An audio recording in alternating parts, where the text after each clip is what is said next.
नाशिक शहरात बिबट्याचा वावर, घटना सीसीटीव्ही कॅमेऱ्यामध्ये कैद. परिसरात घबराटीचे वातावरण.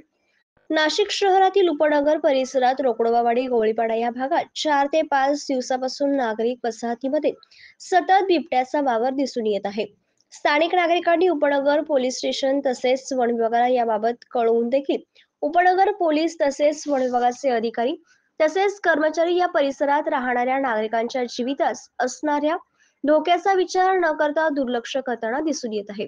परिसरातील कुत्रे, मांजरी, कोंबड्या खाण्यासाठी येणारा बिबट्या या परिसरातील चिमुरड्यांना भक्ष्य बनवणार तर नाही ना, याची शाश्वती कोण देईल? नाशिक शहरातील भरवस्तीत राहणाऱ्या या बालकांचे तसेच नागरिकांचे प्राण धोक्यात आले आहे. तरी संबंधित प्रशासनाने लवकरात लवकर या बिबट्याला जेरबंद करून स्थानिक नागरिकांना रक्षण द्यावे, अशी सर्वसामान्य नागरिकांमधून मागणी होत आहे.